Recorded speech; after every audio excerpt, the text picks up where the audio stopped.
ಗಂಗರಾಜು, ಅಬಕಾರಿ ಇನ್ಸ್ಪೆಕ್ಟರ್, ಚಳ್ಳಕೆರೆ ವಲಯ. ಮೊದಲಿಗೆ ಸಮಸ್ತ ನಾಡಿನ ಜನತೆಗೆ ಯುಗಾದಿ ಹಾಗೂ ರಂಜಾನ್ ಹಬ್ಬದ ಶುಭಾಶಯಗಳು. ನಾನು ನಮ್ಮ ತಾಲೂಕಿನ ಎಲ್ಲ ಜನತೆಗೆ ಒಂದು ತಿಳಿಯಪಡಿಸ್ತಕ್ಕಂಥ ವಿಚಾರ ಏನಂದರೆ, ಈಗ ರಂಜಾನ್ ಹಬ್ಬ ಹಾಗೂ ಯುಗಾದಿ ಹಬ್ಬ ಬಂದಿದೆ. ನಿಮಗೆಲ್ಲರಿಗೂ ತಿಳಿದಿರೋ ಹಾಗೆ ಯುಗಾದಿ ಹಬ್ಬದಲ್ಲಿ ಎಲ್ಲರೂ ಈ ದಿನದಿಂದ ನಾನ್ ವೆಜ್ ಊಟನ ರೂಢಿಗತವಾಗಿ ಇಲ್ಲಿಂದ ಮಾಡ್ಕೊಂಡು ಸಂಪ್ರದಾಯವಾಗಿ ಇದೆ. ಈ ಸಂದರ್ಭದಲ್ಲಿ ಹಳ್ಳಿಗಳಲ್ಲಿ ಅಕ್ರಮವಾಗಿ ಮದ್ಯ ಮಾರಾಟ ಮಾಡ್ತಕ್ಕಂಥ ಸಂದರ್ಭಗಳು ಹೆಚ್ಚಿರುತ್ತೆ.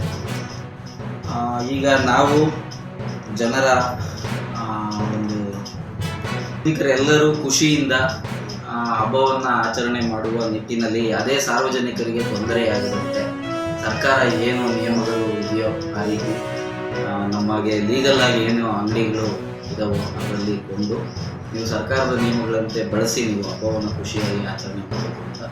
ಅದೇ ರೀತಿಯಾಗಿ ಅಕ್ರಮವಾಗಿ ಏನಾದರೂ ಮಾರಾಟ ಮಾಡಿದರೆ